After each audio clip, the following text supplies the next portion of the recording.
Good morning, ladies and gentlemen. Tom Beal coming to you from the beautiful St. Thomas, United States Virgin Island. And I'm coming here, as the title shares, to just get my heavy heart spoken, right? And I'm speaking from a place of massive gratitude, but in some chats that I have with my former roommates in the Marine Corps, we all agreed, like, man, I can only tune into a little bit of what's happening because it hurts my heart so much to see the pain, the suffering, the damage, the destruction, and the loss of life that so many are actually going through right here, right now, throughout the numerous states that Hurricane Helene ravaged. Right? And it's just that care for humanity, that love for humanity. It hurts to see so many people going through what they're going through. So I just wanted to express some things and give some hope to myself, and hopefully share some words of wisdom, share some words of inspiration for you who also may be feeling heavy-hearted. And there's a book by Dale Carnegie, How to Stop Worrying and Start Living. How to Stop Worrying and Start Living. And in that, he talks about stuff's going to happen. Like, things are going to happen that aren't ideal for your health, relationships, finances, the goals, the dreams, the desires that you have. Stuff that is out of your control will happen. And when it does, you know, yes, sometimes it can take a life of a friend or family member. Sometimes it can be a diagnosis from the doctor. Sometimes it can be a word from your spouse or significant other that it's time for us to divorce or break up. And other times it's time when you're looking at your financial situation and you maybe got lots of accounts receivable, but people aren't paying, right? So, and it causes stress. So yes, those people are going through massive devastation, destruction, agony, pain, but there is hope. There is a turn of that corner when you go through the agony, when you go through the emotions of dealing with this new information. There is time to grieve. There is time to be mad, to be upset. But the more mature you get, the less time that takes for you to recognize, okay, I didn't expect this. I didn't see it coming at this level, but here is what it is, right? And we put labels on the things that are. You know, this happened, and we can label it good, we can label it bad, we can label it tragedy, terrible, amazing, all the different adjectives we can throw onto this situation from happening. But the reality is, if we step back a couple levels, things just are. Stuff just is. And this just happened. Good, bad, indifferent. So when you recognize that, it is what it is. And it may have shocked you. It may have put a wrinkle in the plans. It may have suspended the journey that you were currently on, like, oh crap, now we've got a detour. So with this new information, here's where I am, here's where I'm looking to go. And in the particular situation that those individuals and families and communities are dealing with in the multiple states from this hurricane, that's a storm. That's a big storm, caused massive destruction, massive chaos, deaths, you know, people losing everything. Right, that's some serious stuff, and it is what it is. And yes, there's a time to grieve, and yes, there's a time to do that particular thing. But then it's time to say, okay, stand up, dust yourself off. That happened. Here's where I am. Here's where I'm going. How can I take one step further to get from where I am to where I want to go? And in these particular cases, I'm going to throw this analogy out there. Those people are going through this huge storm, and I'm going to plant this seed for you. But as humans, we're either in a big storm right now, we're just coming out of a big storm, or there's a big storm coming around the corner in the near future. That's just how life happens. The minute we don't have storms, either in the past, in the present right now, or in the near future, is the minute that we're buried and dead and gone. So, you know, some of my teachings are, you are not dead yet. So when we cross paths in this digital manner, wherever you are, you're probably, you know, if you're a normal human, you're like, I thought I'd be further along at this particular juncture of my life. I thought I'd have better health. I thought I'd have more fulfilling relationships. I thought I'd have a better financial situation at this particular juncture of my life. And that's, I think, all of us. Like, none of us are like, oh, I far exceeded, you know, I'm at the epitome of my health, the epitome of the most fulfilling relationships I've ever had, and my bank accounts, I couldn't have more money. Very few people are in that situation. So as we cross paths here, recognize that yes, those people are really dealing with a storm that caused massive devastation, massive destruction, and death in some cases. Many cases, there's a lot of deaths from this. Your storms are going to happen personally and professionally, in your health, in your relationships, in your finances. And you're, like I said, you're either just coming out of one, you're in one right now, or there's one around the corner. So back to the book, How to Stop Worrying and Start Living. There's only two things we can worry about: things we can control and things we can't control. This is a lesson from the book, a very good book. I highly recommend it, from Dale Carnegie. And if that's the case, there's only two things we can choose to worry about. Let's talk about each one individually. I can choose to worry about things I can control. Well, let's break that down. If I'm able to control it, why wouldn't I rather just control it versus worrying about it? Makes more sense, right? And the other thing we can choose to worry about are things we can't control. So if we're worrying about something that we can't control, in this particular case, a hurricane, a storm, things like that, we can prepare, but we really don't know what's going to happen or how we're going to be able to respond to it until it occurs. So if we're choosing to worry about the second thing, things we can't control, well, let's break that down. If I can't control it, why would I choose to worry about it? It's out of my control. I have zero control of it, so I'm going to choose not to worry about it. So either way, if you can, of those two things that you can choose to worry about, things you can control or things you can't control, bottom line is, as the book title states, How to Stop Worrying and Start Living. Right now, let's circle back too. There are times when massive storms come and everything has to go on pause. I pause here because these glasses talk to me and it kind of messes up my flow. These are the Ray-Ban Metas, and every time someone comments or every time someone joins, it talks smack in my ear, which is kind of distracting. So if you see me pause, it's these things talking to me, and I'm still getting used to them. So anyhow, life's going to throw these big storms and everything has to take a back seat. Like, life goes on pause for everybody that now has lost their belongings, lost their homes, lost their friends and family, lost people in their own communities. Like, there's some serious situations that are happening here. And this also circles me back to a chat I had with my dad. My dad passed away at 56 years old in 2009. And I remember shortly in that year, 2009, I would stop by his auto repair shop. He owned, my grandparents started it in the 50s, Beal's Auto, and it was in Farmington, New York, across from Wade's at the time. So I would stop in and talk to my dad, and I'd see his state was down at the moment. I'm like, what's going on? He's like, I just got another call. I'm like, what happened? He's like, one of my friends from high school is gone. He's dead. And he's like, and he sat there and he shared this wisdom with me. He's like, you know what? One day I won't be here. And he's like, people will hear about it, and they'll be sad for a couple days, and then they'll get back to life. Like, he's like, in this moment, like, I'm sad right now. I just got the phone call that my friend is dead, and I'm reflecting on the great memories we had and all the fun and all the good times from years and decades ago, but he's no longer here. He died, right? And he's like, here I am at the garage. I'm gonna process this for a few minutes, reflect, and I'm gonna get back to fixing cars. I'm gonna get back to my life, right? So in general, we can see the pain, the suffering, the destruction from afar, and we can have that empathy, we can have that care, we can have that, I'm sending you love and prayers. And guess what? Whether or not you believe in prayers, I prefer to believe in prayers.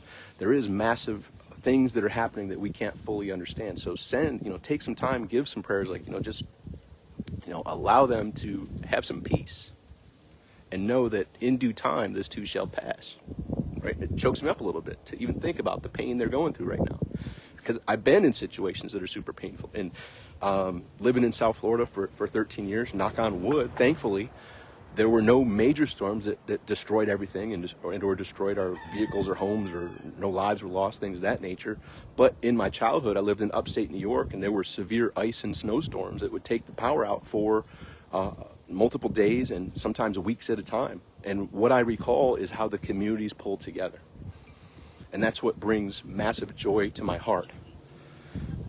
Massive joy to my heart to see people come together. Because if we tap into any of the drama and the propaganda, they're out there planting division. They make it feel like people are supposed to fight amongst each other. And when tragedies, when difficulties, when things happen that require the community to come together, all the nonsense that people disagree about goes away and humanity comes together.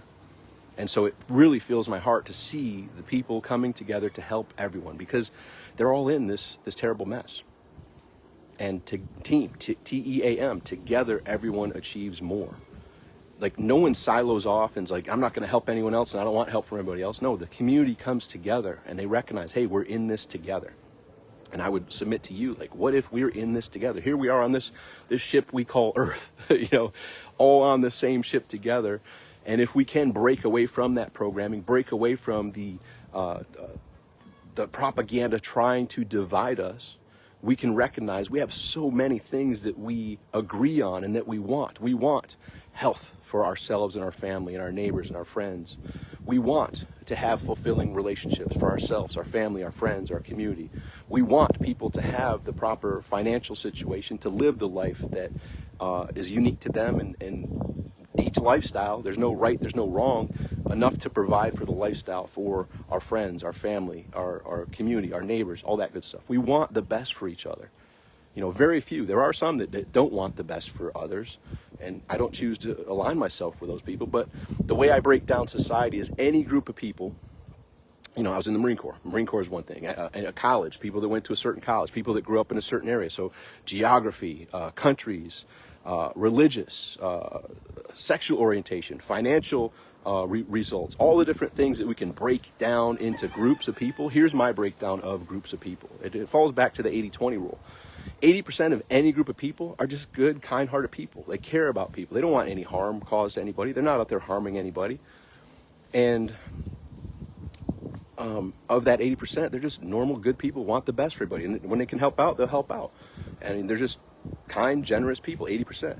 Then there's about 7% that are better than average. Like those people go out of their way to really make a positive difference and impact in people's lives.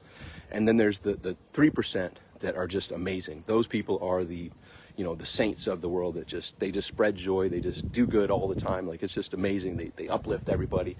And contrary, there's the bottom, so we got that's 90%. And at the bottom, we got 7% of people that, they're not really looking out for people's best interests.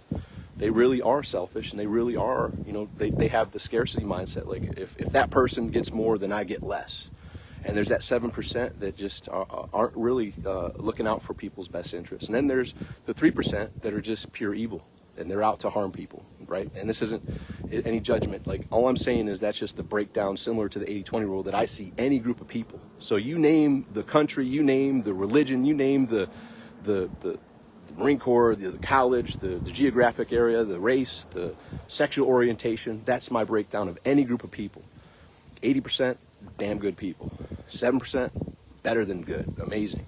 And then the 3%, saints, just doing amazing work in their lives. And the contrary, 7% of people, of groups of people, don't have the other's best interests at heart. They're selfish, and they're out there not looking out for people's best interests and trying to take advantage of people. And then 3%, pure evil, sociopaths, psychopaths, etc. But what I'm loving about seeing the people in the communities come together is that's 90% of humanity cares about their neighbors. Love thy neighbor as you love yourself, right? They're out there, they love their neighbors. They're not wishing any harm, and they're coming together. And I think we all remember, for those who were there alive when 2001 happened, September 11th, 2001, we all remember September 12th, how amazing that was. How we all witnessed just all the disagreements dissolving and just people coming together. And so my glasses, if you have the glasses and you've ever done a live, it's a little distracting, as I mentioned, but it's interesting, the technology that we have today. So I'll press and hold this, and you'll see from my view here in a little bit from the glasses. But I just wanted to share from my heart. Like I had a heavy heart just seeing the pain and the suffering that is happening in the multiple states. But at the same time, the joy and the hope that brings, seeing humanity come together to help one another. And guess what? This is singularly talking about right now the Hurricane Helene that just happened. But if we step back on the global scale, I've also seen a lot more people on the global scale saying, why are we doing that? Like, why is this military-industrial complex causing more wars? Like, this war economy is getting old for the human population. None of us want to send our children to go die for making countries or companies and countries billions of dollars, right? It's so Smedley Butler, a Marine who went from private to general in his time, produced a book and a tour called War is a Racket. War is a Racket. And that was in the 1920s, 1930s. So everyone that's been tapped in knows that it's been a racket. And the humanity is now coming together to recognize enough of this racket. So anyhow, there's that. But I felt called to share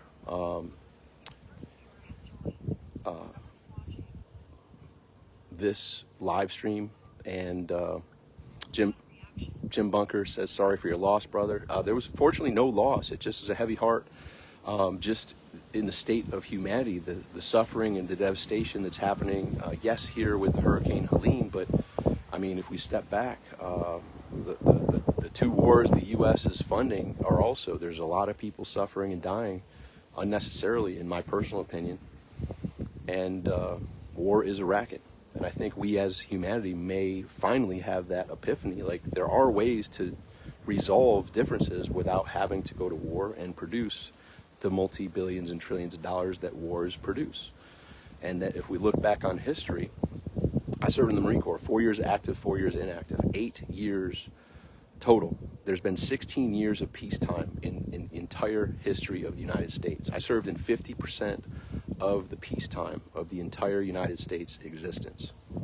16 years of the couple hundred plus years we've been around. So war is a business, and sadly human lives are the pawns that produce those billions and trillions of dollars for the war military industrial complex and the corporations that support it. So anyhow, that's a diversion, but that's similar to the heavy heart, like this particular thing here in the United States, Hurricane Helene.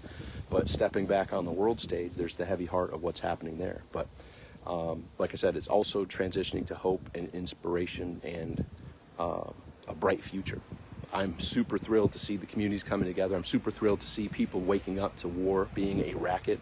I'm super thrilled that we're at this stage in humanity where there's going to be a lot of change, and it's happening quickly because people are tired. Like, it's the Wizard of Oz. People have pulled the curtain back, and we're not stuck with 3 channels of propaganda. There's so many different avenues that's freaking out the puppet masters, by the way, because they aren't able to control us as simply as they were decades ago.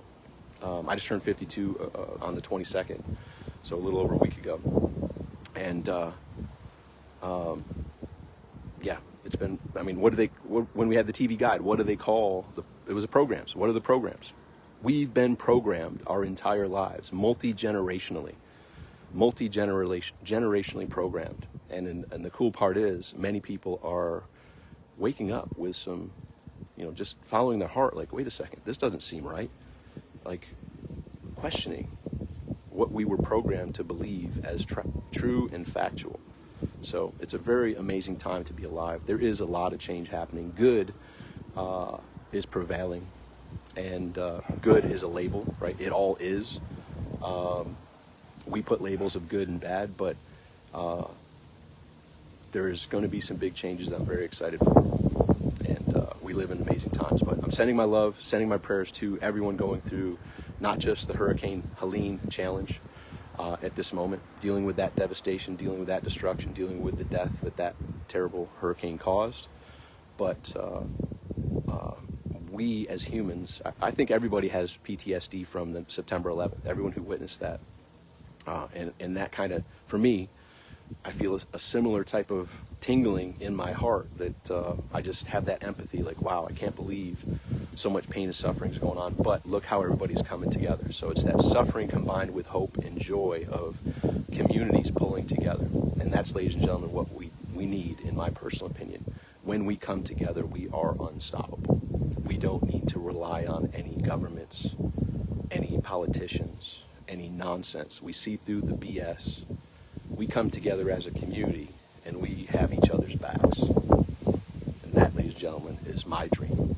And it's a dream that I foresee fulfilling in my lifetime. We've seen through the curtain. We see the propaganda machines and the war machine and the military industrial complex. And we're like, we're not playing this game. We're done sending our children to fight these battles for the corporations and for the corruption. So anyhow, I'm excited for the future, but I just felt this big burden on my heart that I had to share. I hope it shared some words of inspiration to you. And going back to that book that I highly recommend, How to Stop Worrying and Start Living, I would recommend step number 1, disconnect from the TV. And I'll share this little tip here that hopefully will blow your mind in a positive way. I share this with clients, and I'll get texts throughout the day like, dude, I caught myself. Thank you for telling me this. I'm going to tell you this very briefly. 30 minutes of mindless swiping a day. So picture 30 minutes mindless swiping. Whatever your app is, this little phone that we're using here, whatever your personal app is that steals your most valuable and precious asset of time. Everyone has it. It's Facebook, Instagram, YouTube. The glass is talking to me, pausing. So some people dating sites, some people porn, some people, whatever your thing is that you do your mindless swiping. 30 minutes a day for a whole year adds up to 4.5 40-hour work weeks. A month and a half of 40-hour work weeks, 9 to 5, Monday through Friday. If you've ever had a 9 to 5, Monday through Friday, think about that. 30 minutes a day of mindless swiping in a year, every day, is 4.5 40-hour work weeks. So just think about that. And if you're thinking about it, also think, I mindlessly swipe for way more than 30 minutes a day. So let's double it. An hour of mindless swiping a day, an hour of non-intentional use of your phone a day is 9 40-hour work weeks at the end of a year. Let that settle in. So when you start to wean yourself from mindlessly swiping, unintentional use of your most precious, never fleeting asset of time, you will gain back some of that time that's being stolen, and you can reinvest it into the areas that are important. Your health, mentally, physically, emotionally, spiritually, your relationships, personal, professional, or social, and or your financial situation. Today money, tomorrow money, and contribution. So get control of your mindless swiping. Remember, 30 minutes a day is 4.5 40-hour work weeks. 1 hour per day is 9 40-hour work weeks in a year. When I first heard it, I didn't believe it. I did the math. If you don't believe it, do the math, and you'll be like, holy crap. I need to take back my most precious and ever-fleeting asset of time. I feel this was time well invested. I hope you did as well. I'm going to go get back to some other things, but I feel better that it's off my heart. Heather, I see you. We feel the same way. Yes. I mean, I think, as I said, my hypothesis is everybody who witnessed September 11, 2001 has severe PTSD from that. Whether you were at ground zero or not, wherever you were in the world, if you have a heart, that just shook us to the core. And now it kind of is brought up with situations like Hurricane Helene, where cities are just demolished. Communities are demolished. People's home, everything they had is lost. Lives are lost. It's a sad situation. And it sucks to be witnessing it. Not as bad as being in it, but it sucks to witness it. And it also, the glass is talking to me again. All right, so,